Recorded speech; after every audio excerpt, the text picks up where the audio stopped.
अनुशीलन समिति के 5 क्रांतिकारी अरविंदो घोष के नेतृत्व में शहीदों की श्रृंखला आगे बढ़ रही थी। अभी पिछले एपिसोड में मैंने मदन लाल ढींगरा को 2 पार्ट में आपके सामने पेश किया। उसके रचनाकार, उसको मोटिवेट करने वाले, उसका निर्माण करने वाले क्रांतिकारियों के सम्राट वीर सावरकर, जिनके द्वारा लक्ष्य निर्धारित किया गया लॉर्ड कर्जन वायली को वहां समाप्त करने का, जिसने भारत में रह करके बहुत अत्याचार किए थे। मदन लाल ढींगरा की शहादत, अंत समय में फांसी के तख्ते के सामने उसके वो बोल, उसका वो कथन बहुत ही दुनिया के क्रांतिकारियों को हिला देने वाला था। भारत के युवाओं के लिए संदेश था। भारत से दूर, बहुत दूर, वहाँ की जेल में रहकर आखिर में जिस तरह से वो गया, अंग्रेज लोग हिल गए थे और समझ गए थे कि इसके पीछे वीर सावरकर का हाथ है। वीर सावरकर को किसी भी तरीके से पकड़ना चाहते थे, किसी भी तरीके से कुछ भी सबूत हाथ में लगे तो उसको पकड़ करके जेल में डाल करके, उसको बंदी बना करके, उस पर केस चला के उसको दंड देने का प्रयास चल रहा था। आज हम जो चर्चा करेंगे, 2 जन्मों का आजीवन कारावास पाने वाले अमर क्रांतिकारी विनायक दामोदर सावरकर, क्रांतिकारियों के सम्राट, 2 जन्मों का आजीवन कारावास पाने वाले एकमात्र क्रांतिकारी। भारत के इतिहास में, स्वतंत्रता संग्राम के इस इतिहास में 3 परिवार ऐसे हुए हैं, 2 की चर्चा हम फिर करेंगे। आज जिस विनायक दामोदर सावरकर की हम चर्चा कर रहे हैं, इसके 2 भाई और 3 भाई, तीनों पुष्प भारत माता के श्री चरणों में चढ़ गए, अर्पित हो गए। उस काला पानी में जहां ये वीर सावरकर अत्यंत कष्टकारक स्थिति में बंदी बन करके रह रहे थे, उस जेल की कल्पना भी नहीं आप कर सकते, रोंगटे खड़े हो जाएंगे, सोच भी नहीं सकते आप। उसी काला पानी की जेल में इसका दूसरा भाई भी था, एक दूसरे को नहीं पता, कोई देख ही नहीं सकता था। सब काली कोठरियों में, छोटे से सेल में जीवन, सूरज कहीं से दिखेगा नहीं, सालों साल। ऐसे सब लोगों के द्वारा की हुई कुर्बानियों के बाद मिली आज़ादी को जब हमें ये कहा जाता है कि एक संस्था, जो कॉमन प्लेटफॉर्म थी सबके लिए, वो कोई आज़ादी के लिए ही वही सब कुछ था और एक संस्था वो थी, और जिस संस्था ने बाद में उसका पूरा का पूरा लाभ उठाया है, ऐसा कुछ नहीं था भाई। लाल बाल पाल छोड़ चुके थे, सुभाष छोड़ चुका था, ऐसे अनगिनत कोई भी कांग्रेस के प्लेटफॉर्म पर थोड़ी देर के बाद नहीं रहता था कि ये तो भिक्षा मांगने वालों की, एप्लीकेशन देने वालों की पार्टी है। देश के इन सत्ताधारियों को, अंग्रेज सत्ताशाही को अगर उखाड़ फेंकना है, और भी कुछ तरीके हैं, उन्हीं में से एक तरीका ये था कि भारत के कुछ क्रांतिकारी विदेशों में जाकर के वहां रह रहे भारतीयों के अंदर जन जागरण किया, उनको प्रेरित किया, उनको देश की स्वतंत्रता के लिए तैयार किया।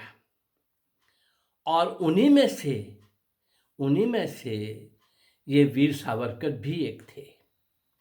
वीर सावरकर अपने युवावस्था में बैरिस्ट्री पास करने के लिए, बैरिस्ट्री पढ़ने के लिए लंदन जाते हैं, और लंदन श्यामजी कृष्ण वर्मा के द्वारा स्थापित इंडिया हाउस, श्यामजी कृष्ण वर्मा की चर्चा हम पहले 1-2 एपिसोड में कर चुके हैं। कितने लोग देश से बाहर जाके भी, देश के अंदर रह के भी, उस इंडिया हाउस के अंदर सावरकर जी को रहने का स्थान मिल गया था। और एक बहुत बड़ा काम मिल गया था कि भारत से जो भी नौजवान हायर एजुकेशन के लिए वहाँ पर आ रहे हैं, उनको इंडिया हाउस में लाना, उनको ट्रेन करना, उनको मोटिवेट करना और भारत माँ की आज़ादी के लिए उनको तैयार करना। ये सारी रिपोर्ट्स अंग्रेजों के पास थीं। और मदन लाल ढींगरा का इतना बड़ा कारनामा, उसके पीछे सावरकर है, तो फिर भला अंग्रेज लोग उसको फ्री कैसे रख सकते थे? कुछ तो भी करना था। अंग्रेजों ने अपनी तैयारी कर ली। सावरकर उन दिनों जब ये फैसला हो गया कि इसको किसी भी तरीके से पकड़ा जाए, फ्रांस गए हुए थे। श्यामजी कृष्ण वर्मा, रास बिहारी बोस, ये सब लोग सारी दुनिया के अंदर, उसके पहले भी मैंने कुछ और क्रांतिकारी बताए हैं आपको, बहुत बड़ी बड़ी आयु के भी, जो बाहर भी लगे रहे और यहाँ भी शस्त्र भेजते रहे, साधन जुटाते रहे, ऐसे अनेक लोग ये फ्रांस से वापस लंदन आ रहे थे। और इनकी ट्रेन विक्टोरिया स्टेशन के ऊपर आके रुकती है और पीछे से ही सीआईडी पीछा कर रही थी, सावरकर का साथ आ रही थी वेश बदलकर, और इधर पुलिस तैयार थी। और पुलिस को यह निर्देश था कि अगर वो भागने की कोशिश करे तो उसको, उस पर गोली चला दो, उसको खत्म कर दो। जैसे ही वो स्टेशन पर उतरे वीर सावरकर, और पकड़ने के लिए पुलिस आगे बढ़ी, सीआईडी वाले लोग जो साथ चल रहे थे उन्होंने पुलिस वालों को इशारा किया। भारत से भी पुलिस बुला ली गई थी पहचान के लिए। और भारत, अगर यहां नहीं कुछ होगा तो कुछ केसेस भारत के अंदर भी बने हुए हैं सावरकर के ऊपर, उसकी चर्चा करेंगे हम आगे। तो यहां नहीं अगर हम उनको दंडित कर सके तो हम उनको भारत की जेल के अंदर रखेंगे। और वहां इंग्लैंड के अंदर कुछ व्यक्तिगत स्वतंत्रता कुछ ज्यादा थी। इस कारण से न्यायालय में केस चलाने के बाद भी बंदी बना लिए गए। केस चला और केस चलने के बाद भी कोई ऐसा सबूत उनके हाथ में नहीं लगा कि वीर सावरकर को फांसी दी जा सके या बहुत कड़ा दंड दिया जा सके। ये सब होना ही था, इसलिए भारतीय पुलिस को पहले से बुला के रखा हुआ था। उन्होंने सावरकर को अरेस्ट करके भारत ले आए। भारत के अंदर आते ही मुंबई में नासिक जेल के अंदर, मुंबई में जैसे ही वो उतरे तो नासिक जेल में इनको डाल दिया गया। और बैरिस्टर से बंदी बन गए वीर सावरकर। बैरिस्टर से बंदी बन गए वीर सावरकर। और अंतर्राष्ट्रीय न्यायालय में अपील की गई कि वीर सावरकर के साथ, वो जो बीच में एक थोड़ा सा बात बताना शायद मेरे ध्यान से निकल गया, जब इनको लाया जा रहा था, जब इनको इंग्लैंड में अरेस्ट करके, चूंकि इनको जब देखा कि वहां नहीं और भारत की पुलिस ने ले लिया, तो शिप से लाना था। इंग्लैंड से जो शिप चलता है वो भारत आने के लिए फ्रांस के दक्षिण में मार्सेलोस बंदरगाह पोर्ट के होकर के आना पड़ता था। और जैसे ही ये शिप इनका, जिस पर सावरकर को लाया जा रहा था, फ्रांस की उस दक्षिण की बंदरगाह पोर्ट मार्सेलोस में पहुंचा, वहां देखा सावरकर ने कि कोई भी जानने वाला नहीं, ये किसी को सूचना नहीं दे पाया था। और वहां तो श्यामजी कृष्ण वर्मा रह रहे थे, और पता होता, उनको पता होता, वो भी कुछ अपने लोगों को ला करके इनको वहां से उड़ा लेते, छुड़ा लेते, किसी ना किसी तरीके से कुछ ना कुछ करते। निराश होके देखा कि यहाँ कोई भी नहीं है मुझे जानने वाला, मैं किसको क्या कहूं, शिप चल पड़ा भारत की ओर। सुबह के दोपहर के 11 बजे का समय। सावरकर के मन में आया कि शिवाजी भी तो आगरा जेल से भाग करके, औरंगजेब की उस जेल से भाग करके वापस महाराष्ट्र पहुंचे थे, और महाराष्ट्र में पहुंच करके तहलका मचा दिया था, और मुगल सल्तनत को, सत्ताशाही को उखाड़ फेंकने के लिए कितने बड़े बड़े युद्ध लड़े थे। शिवाजी ने हार नहीं मानी थी, वो भी तो जेल से भागे थे। मैं भी आज इनकी पकड़ में हूं तो फ्रांस में तो इनका राज नहीं चलता, और अभी फ्रांस है, फ्रांस से थोड़ी दूर आए हैं। शौचालय जाने का बहाना किया, कोट बाहर टांग दिया, और शौचालय के अंदर से वो जो खिड़की थी उसके बीच में से कूद गए समुद्र के अंदर।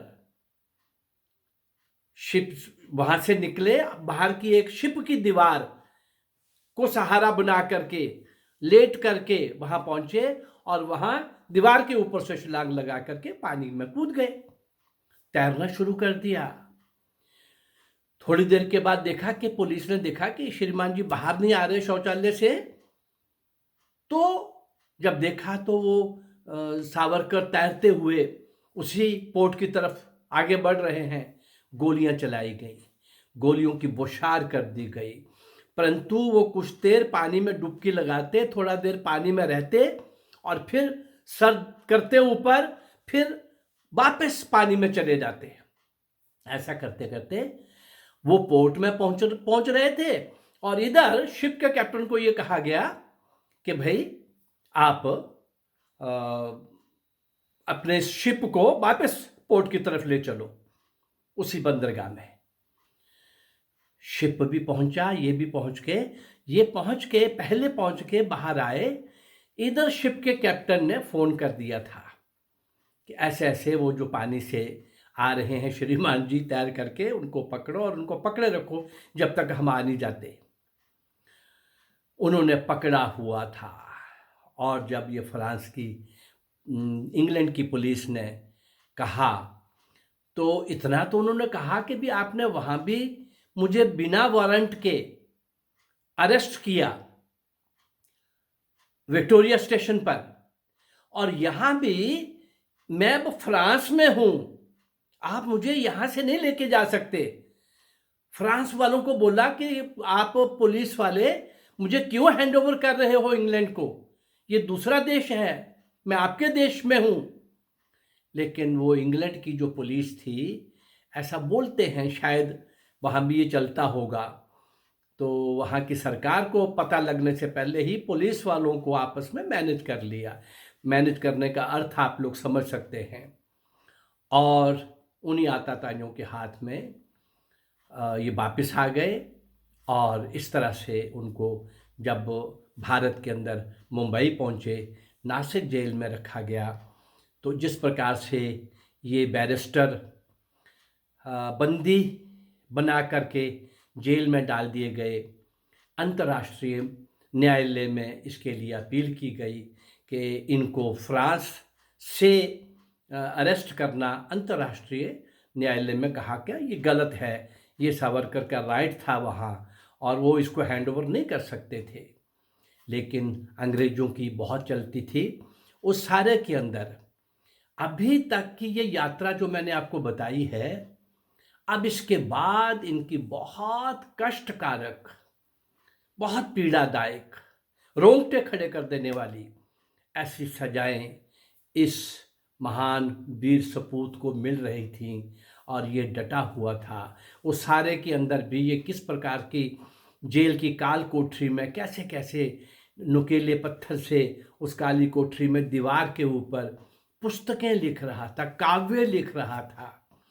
इस सब की चर्चा और इनकी आगे की यात्रा हम कल के इसी 2 जन्मों का कारावास पाने वाले महान क्रांतिकारी, अमर क्रांतिकारी, क्रांतिकारियों के सम्राट वीर सावरकर को कल हम पुनः आगे बढ़ाएंगे उनकी यात्रा को।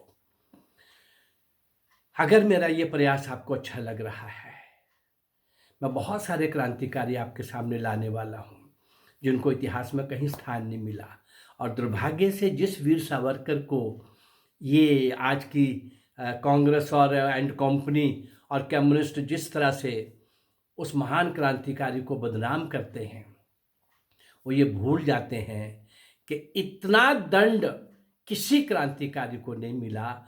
वो उन सरकारों के लिए, ब्रिटिश गवर्नमेंट के लिए, अंग्रेज सरकार के लिए कितना टेरर होगा ये व्यक्ति, ये कितना दृढ़ संकल्प वाला, कितना मजबूत हृदय वाला, और किस प्रकार का, किस मिट्टी का बना होगा ये व्यक्ति। इस व्यक्ति की जितनी भी पूजा की जाती कम होता, लेकिन स्वतंत्र भारत ने, स्वतंत्र भारत की सरकार ने और उसके सो कॉल्ड सेकुलरिज्म के नाम पर जो सेकुलरिस्ट हैं, जो जिनको मैं बाहरी षड्यंत्रकारियों का और गद्दारों से भी एक कदम आगे मानता हूं, जो ये पाप कर रहे हैं, आज के गद्दार सेकुलरिज्म के नाम पर इस देश की संस्कृति सभ्यता के चिन्ह को मिटाने के लिए लगे हुए हैं। यहाँ के पुत्र रूप समाज को कदम कदम पर चुनौती दे करके उसको बहुत बुरी तरह से 700-800 सालों से जो मार पड़ रही है, उसमें फिर उसके लिए वो सहायक हो रहे हैं। इन सारे गद्दारों को भी साथ साथ हम एक्सपोज करते जाएंगे। उन मौन तपस्वियों को, अज्ञात अनसंग अनगिनत हीरोज और नायक और नायिकाओं को स्मरण करते करते, जो भी गद्दार जिस समय भी हुए हैं, ऐसे मुखबिर गद्दार देशद्रोही, जिनके कारण हमारी संघर्ष की यात्रा जो है बहुत लंबी हो गई, तो कल हम वीर सावरकर जी की ही बात को हम आगे बढ़ाएंगे। अगर ये मेरा प्रयास आपको अच्छा लग रहा हो तो आप इस चैनल को लाइक करिए, सब्सक्राइब करिए और शेयर करिए। जय भारत, नमस्कार।